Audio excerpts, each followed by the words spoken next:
Netflix drama Adolescence's moving portrayal of a family torn apart by their son's arrest has captivated viewers since arriving on the streamer, with the four-parter being hailed as one of the best dramas in recent years.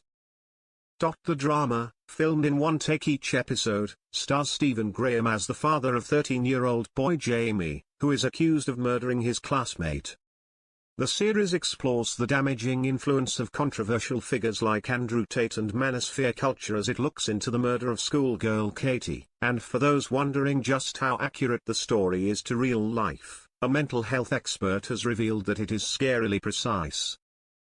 Speaking to The Mirror in an exclusive interview, mental health expert Noel McDermott of Mental Health Works revealed that he drew major parallels between Adolescence and some of his patients, who have included boys of Jamie's age.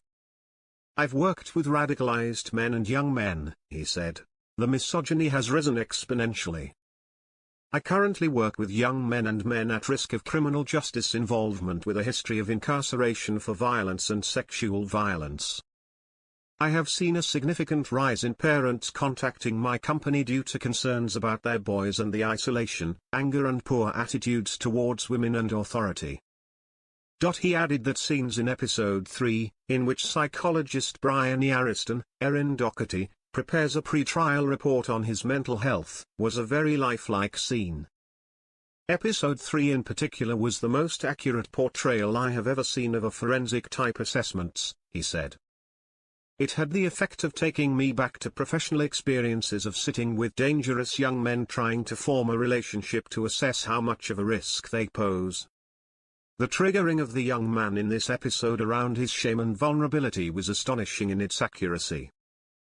He continued, "The role of social media platforms unchecked and without safety rails is also superbly portrayed. Thankfully, with the Online Safety Act we are beginning to understand our role as corporate parents. The free speech extremists from other countries don't have to pick up the pieces when our kids end up harmed." Noel added that he hopes that the hard-hitting scenes in Adolescence will act as a wake-up call for parents whose sons are developing extremist attitudes towards women and girls. "The family in Adolescence aren't extremists, but their son becomes one. He is groomed whilst alone, online in his bedroom," he said.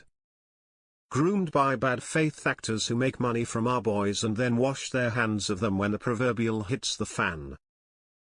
As for how parents can protect their children from these dangerous attitudes, Noel said that there are a number of ways to communicate effectively with kids. "Stay in the complexity, splitting things into good or bad, right or wrong with complex issues is rarely helpful," he said. "We need absolute clarity of behaviors that should never be tolerated, such as violence, but also as individuals we need to keep the dialogue about these issues informed and complex and humane. Encourage adult conversations about these issues." He added that parents should promote strong and diverse social groups for your kids, and have regular circle times with your family to share emotional feelings. "Have a we listen we don't judge rule. This allows your kids to tell you anything and ask for help," he said. "Also teach your kids you won't be angry if they talk to another trusted adult such as a teacher rather than yourself."